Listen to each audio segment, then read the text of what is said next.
Time now to take a look through the international newspapers, and for that I'm joined by Florence Villamino. Hello, Florence. Hi.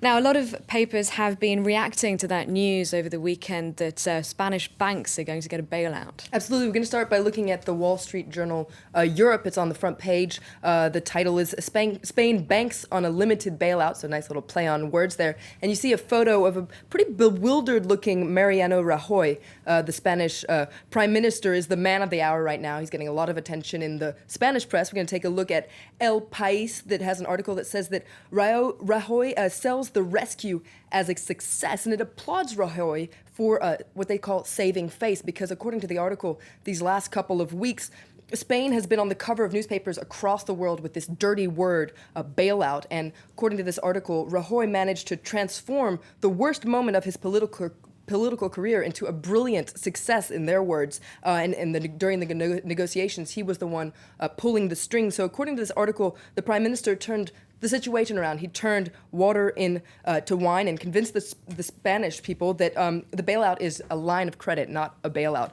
Now, El Mundo also applauds the Spanish Prime Minister. He gave a press conference yesterday, and right after that, he jetted to Poland to see the Spanish football team play against Italy.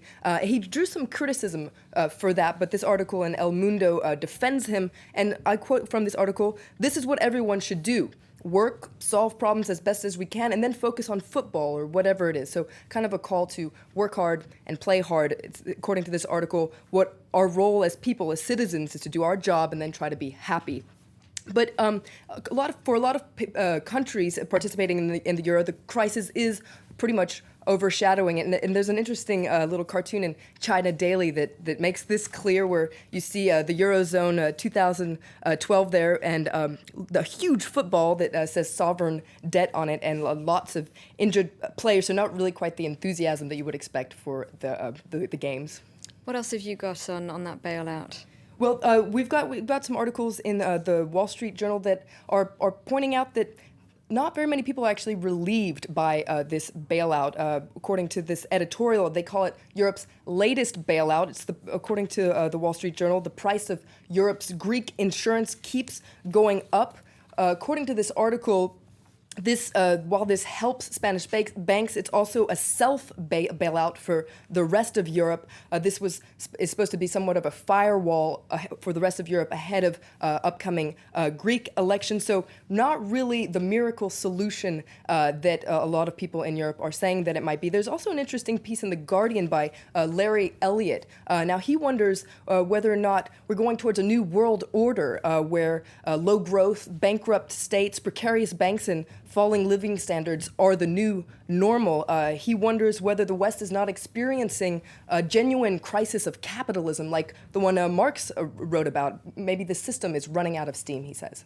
Now we're going to move on to a completely different story coming out of Kenya. There was a terrible helicopter crash in which the internal security minister and 5 other people died. Absolutely. We're going to take a look at Daily Nation, which is a paper in Kenya. They call it a terrible loss for Kenya. Now, George Saitoti was a prominent prominent politician, He was not only the internal security minister, he was also a former vice president. He'd said that he wanted to run in the presidential election. Absolutely. That's scheduled for 9 months' time. Now, Daily Nation says that Kenya is united in grief over this tragic accident. It's a time for soul-searching, for going towards more peaceful and mature politics, according to this article. It's also not a time for needless speculation and rumors, but for now, the cause of the crash is unknown, and according to an article in The Independent, it comes at a time when Kenya is on high alert for terrorist attacks. And in fact, last year, Saitoti pushed for Kenya to intervene in neighboring Somalia, and since then, there's been a spate